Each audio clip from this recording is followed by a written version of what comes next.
Hello YouTube family. तर आज आपण पाहणार आहे अगदी पारंपरिक आणि झणझणीत कोथिंबीर वडीची रस्सा भाजी, ती सुद्धा एकदम अस्सल गावरान पद्धतीने. आणि ती कशी बनवायची तर त्यासाठी व्हिडिओ शेवटपर्यंत नक्की बघा. कालच्या व्हिडिओमध्ये आपण कोथिंबीर वडी कशी बनवायची ते बघितलं आणि आजच्या व्हिडिओमध्ये आज आपण बघणार आहे की कोथिंबीर वडीची रस्सा भाजी कशी बनवायची. तर चला मग रेसिपी बघू. तर त्यासाठी इथं मी कोथिंबीर वड्या घेतल्या होत्या. कालच्याच आपल्या कोथिंबीर वड्या भरपूर अशा उरल्या होत्या, तर त्याचीच आज आपण भाजी बनवणार. तर त्यासाठी साहित्य बघूया. एक कांदा, हिरवी मिरची, खोबरं, टमाटर आणि लसूण घ्यायचा. आणि वाटण हे इथं मी कच्चंच घेतलं होतं, नंतर मिक्सरला फिरून घ्यायचं. पाणी अजिबात घालायचं नाही, तसंच आपल्याला हे वाटण फिरून घ्यायचं मिक्सरला. आणि असं व्यवस्थित बारीक करून घ्यायचं. नंतर ठेवायची कढाई तापायला आणि कढाईमध्ये तेल टाकायचं. तेल पण व्यवस्थित गरम करून घ्यायचं. आणि नंतर घालायचं 2 चमचे लाल तिखट. तिखट तुम्ही तुमच्या तिखटनुसार टाकू शकतात. तुम्हाला जेवढं तिखट लागत असेल तेवढं तुम्ही घाला. इथे मी 2 चमचे तिखट वापरलं आणि ते व्यवस्थित फ्राय करून घेतलं. आणि ते व्यवस्थित फ्राय झाले की वाटण घालायचं.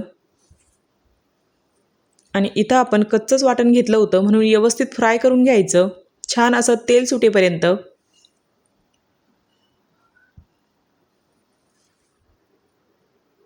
छान असं 2 ते 3 मिनटं फ्राय करून घ्यायचं.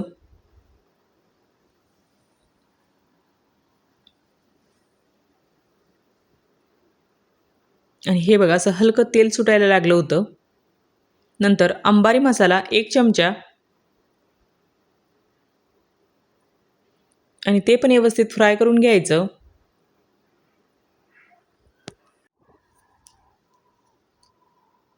आणि आता हे पण व्यवस्थित असं फ्राय झालं होतं. नंतर थोडी हळद घालायची आणि छान आता हे सर्व व्यवस्थित परतून घ्यायचं, छान असं तेल सुटेपर्यंत. आणि तेल तसं सुटायला लागलं होतं मसाल्याला. मसाला पूर्णपणे व्यवस्थित फ्राय करून घ्यायचा इथं.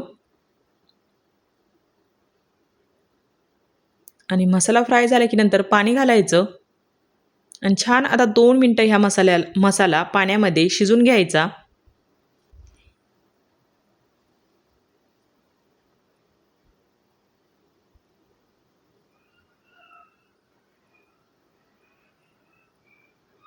आणि हे बघा आता छान अशी तरी पण यायला लागली होती हलकी.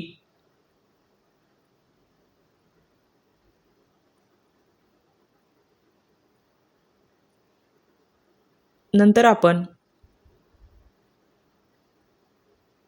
इथं पाणी घालणार. अगोदर ग्रेव्ही तयार करून घेणार.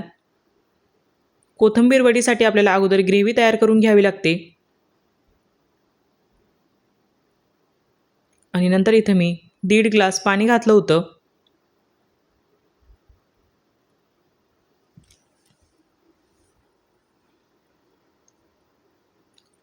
आणि ही ग्रेव्ही छान असं आपल्याला आता 15 मिनटं उकळून घ्यायची आहे. चवीनुसार मीठ घालायचं.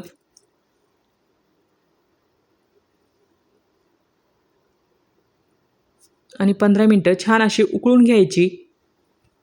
जेव्हा घरात भाजीला काहीच ऑप्शन नसलं ना, काहीतरी चमचमीत खायची इच्छा झाली ना, तेव्हा आपण असं कोथिंबीर वड्या रस्सा भाजी करून खाऊ शकतो. खूप छान असा हा पर्याय आहे. म्हणजे अगदी घरच्या साहित्यापासून आणि कोथिंबीरपासून ही वडी इथं तयार होते.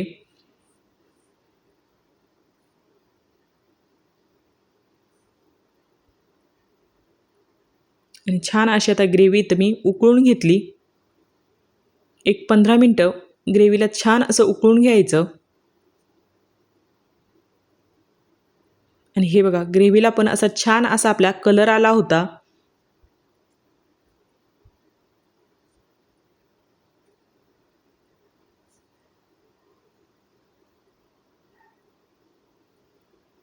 चला आता आपली छान अशी ही ग्रेव्ही इथं तयार झाली उकळून.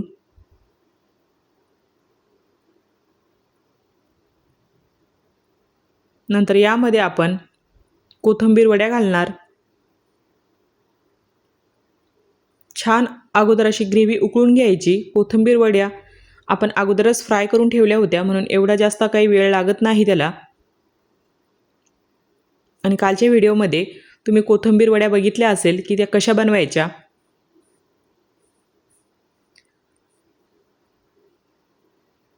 आणि पूर्ण कोथिंबीर वड्या मी इथं रशामध्ये टाकल्या.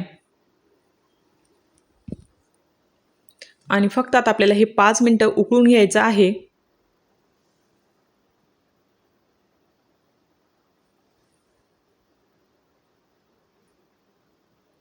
आणि कोणी कोणी अशी कोथिंबीर वडी रस्सा भाजी ट्राय केली आहे ती पण कमेंटमध्ये मला नक्कीच सांगा. मी तर पहिल्यांदाच केली होती आणि खरंच सांगते खूप भन्नाट अशी ही झाली होती खायला तर.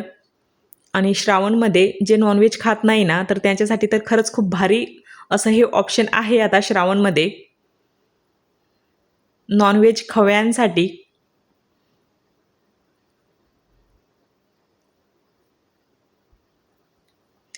नंतर इथं थोडी बारीक चिरलेली कोथिंबीर घालायची परत.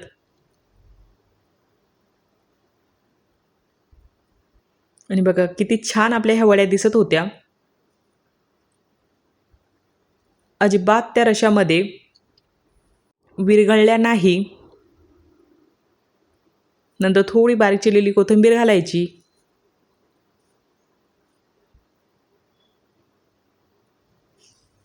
आणि चला आता पूर्णपणे तयार झाली आपली कोथिंबीर वडी रस्सा भाजी.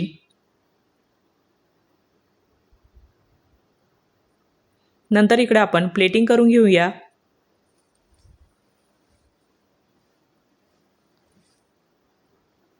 आणि बघा आपली कोथिंबीर वडी अजिबात विरघळली नाही.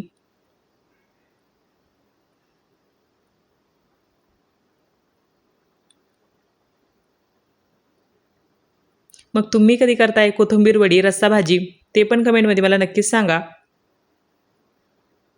आणि एकदा नक्की ट्राय करा. खरंच खूप भन्नाट लागते ही भाजी.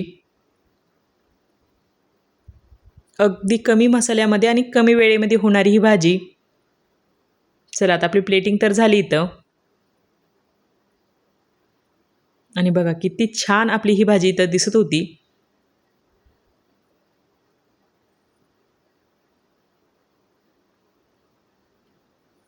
एवढी तरीबाज भाजी बघून माझा तर काही मोह आवरला नाही. नंतर मी जेवणाचीच तयारी करून घेतली.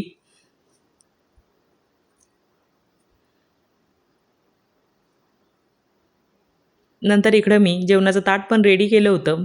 ते पण मी तुमच्यासोबत शेअर केलेलं आहे. तर यासोबत मी कोथिंबीर वड्या, कांदा, लिंबू, भात, आपली कोथिंबीर वडा रस्सा भाजी आणि चपात्या घेतल्या होत्या. आणि तुम्हाला कोथिंबीर वडी खायला कशी आवडते कमेंटमध्ये मला ते पण सांगा. आणि हे बघा मी तुम्हाला एक बाईट दाखवली पण इझिली आपल्याला ती तोडता येते. तर चला मग एन्जॉय करा. थँक्यू.